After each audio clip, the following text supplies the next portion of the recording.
जय श्री राम। आज जो भारत की ये स्थिति है, ये समस्या है, आखिर क्यों उत्पन्न हुआ। 15 अगस्त 1947 को रात 12 बजे देश विभाजन एवं स्वतंत्रता की घोषणा हुई। उस समय भारत के जितने मुस्लिम थे वो पाकिस्तान के नागरिक हो गए। तब उसके बाद भी मुसलमान भारत में कैसे रहे, उनको कैसे रहने दिया गया, उनको क्यों रहने दिया गया, क्या टारगेट था जिससे धर्म के आधार पर बंटवारे के बाद भी उनको रहने दिया गया। महात्मा गांधी जी, बापू जी और जवाहरलाल नेहरू जी की क्या साजिश थी, क्या रणनीति थी जिससे उन्होंने ऐसा किया और आज भारत देश आतंकवादियों से, जिहादियों से त्रस्त है। शांति के साथ रहना चाहता है भारत, लेकिन वो रह नहीं पा रहा है।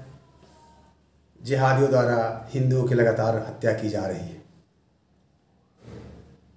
यहाँ तक कि धर्म के आधार पर पैंट खोल करके देखा जा रहा है, कलमा पढ़वा के देखा जा रहा है और धर्म के आधार पर हिंदुओं को गोली मारी जा रही है। आखिर ऐसा क्यों स्थिति बनाई गई जब ये कहा गया, मुस्लिम लोग कहे कि हम हिंदुओं के साथ नहीं रह सकते हैं, हमें अलग देश चाहिए, उनको अलग देश मिल गया, तब कैसे रहने लगे। 9 लाख मुस्लिम थे जिसमें 3 लाख मुस्लिम भारत में कैसे रह गए, क्या साजिश थी, कैसे क्यों रहने दिया गया। बापू जी और जवाहरलाल नेहरू जी की ये साजिश वहाँ तक नहीं रुकी। उन्होंने एक अपना एजेंडा बना रखा था, एक टारगेट बना रखा था भारत को एक मुस्लिम राष्ट्र बनाने के लिए।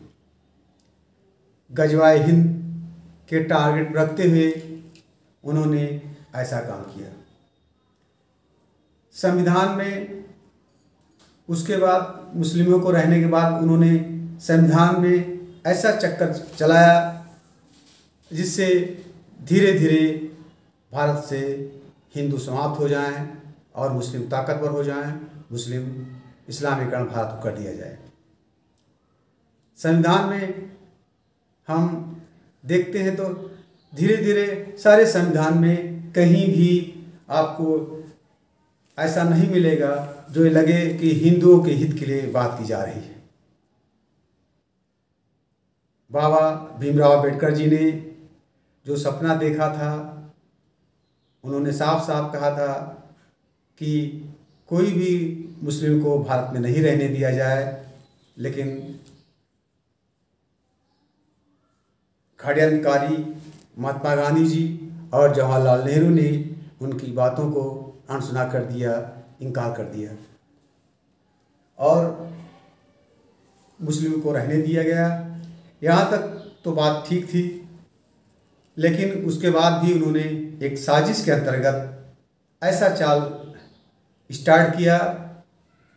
आज तक देश भुगत रहा है। संविधान में कहीं भी देखिए हिंदुओं के विरोध में, सनातनियों के विरोध में, मुस्लिमों को समर्थन में, हर जगह संविधान में कहीं कहीं दिखाई पड़ जा रहा है। अभी हाल में हम लोगों ने देखा कि भारत जो नागरिकता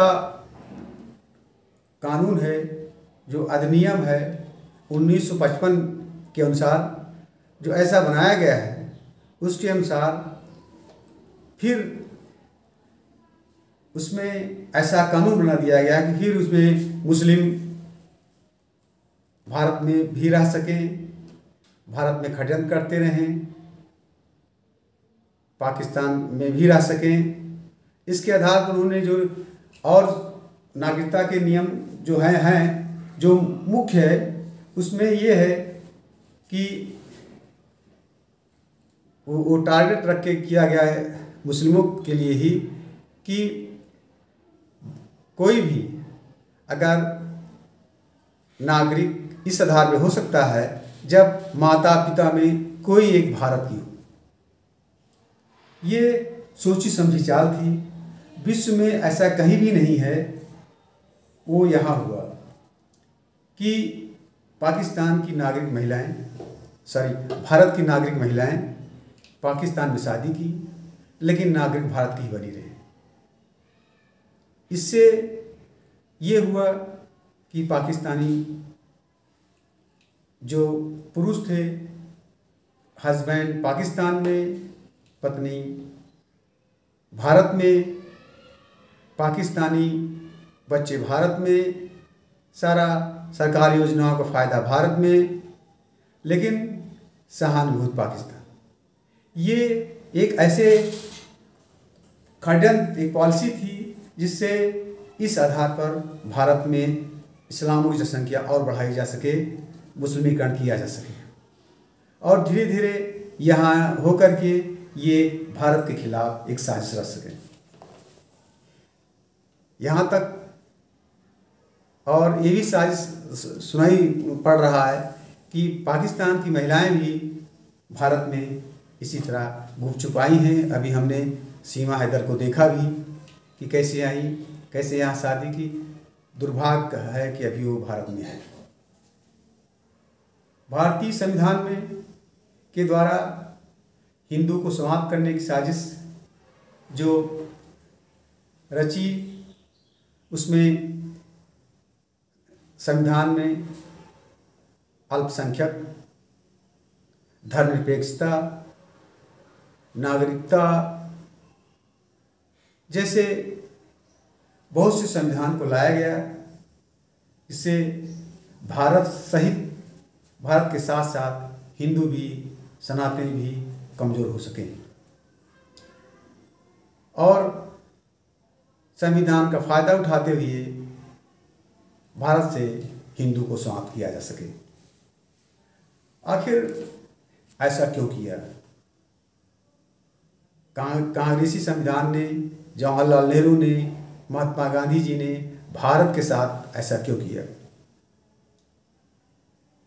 वो एक साजिश के तहत उनको पता था कि औरंगजेब भारत में हिंदू धर्म को समाप्त करने के लिए तलवार का प्रयोग किया, लेकिन फिर भी हिंदू भारत से समाप्त नहीं हुए।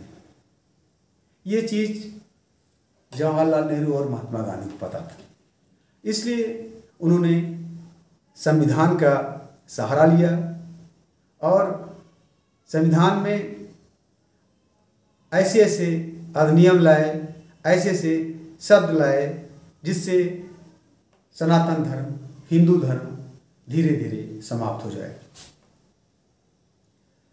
ये कांग्रेस की चाल थी। जो औरंगजेब तलवार के बल पर नहीं कर पाए, वो जवाहरलाल नेहरू जी, महात्मा गांधी जी और कांग्रेस संविधान के बल पर काम कर रही है। यदि कोई इसके विरोध में बोलता है, कुछ कहता है, तो धर्मनिरपेक्षता, सांप्रदायिकता जैसे शब्दों का उपयोग करके उनकी आवाज़ बंद करने का प्रयास किया जाता है। आखिर ऐसा क्यों किया गया है? इतिहास देखने पर, पढ़ने पर पता चलता है कि महात्मा गांधी जी और जवाहरलाल नेहरू जी वास्तव में ये लोग हिंदू थे ही नहीं। नाम भले हिंदू था, लेकिन चाहे महात्मा गांधी जी हो, इनका लालन पालन पोषण मुस्लिम के यहाँ हुआ, और जो विदेश पढ़ने गए मुस्लिम ने ही भेजा था, महात्मा गांधी जी। और उनकी माँ के बारे में जानते ही हैं कि पुतलीबाई, जो कि एक मुस्लिम विचारधारा से थी। जहाँ तक जवाहरलाल नेहरू की बात है, इनके बारे में बताया ही जाता है कि ये बाबर के वंशज हैं। इसीलिए जो इनकी पीढ़ियां हैं, चाहे इंदिरा गांधी जी हों, चाहे राजीव गांधी जी हों, चाहे राहुल गांधी जी हों, ये लोग बाबर के कब्र पर काबुल में गए हैं, उनके सामने सिजदा किए हैं। ये सभी लोग जानते हैं, किताबों में भी है। माननीय उस समय प्रधानमंत्री इंदिरा गांधी जी के साथ तत्कालीन विदेश राज्य मंत्री के नटवर सिंह के बुक में भी है, ऐसी चर्चा है। तो ये एक साजिश के अंतर्गत, बहुत ही साजिश के अंतर्गत सनातन धर्म को समाप्त करने का, हिंदू धर्म को समाप्त करने का, काफिरों को समाप्त करने का, मूर्ति पूजक करने वालों को समाप्त करने का एक बहुत बड़ी साजिश है, जिसमें भारत के ऐसे जो वेश बदल कर आए और सनातन धर्म को समाप्त करने का प्रयास कर रहे हैं। सभी हिंदू भाइयों को, सनातनियों को, राष्ट्रवादियों को ये जानने की आवश्यकता है कि असली चेहरा किसका है, असली कौन है, असली कौन सनातनी है। इसलिए हम चाहते हैं कि सभी सनातनी सतर्क होकर के उस राष्ट्रवादी के साथ रहें, उस सनातनी के साथ रहें जो भारत को मजबूत करने का, भारत को एक राष्ट्रवाद की ओर विश्वगुरु बनाने का प्रयास कर रहा है। माननीय मोदी जी इस समय राष्ट्रवाद को मजबूत करने का प्रयास कर रहे हैं,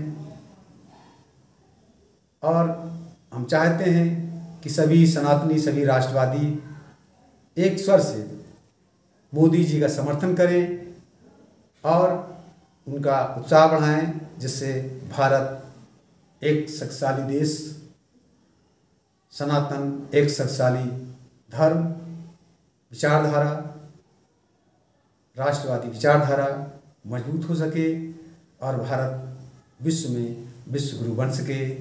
जय हिंद, जय भारत, जय सत सनातन।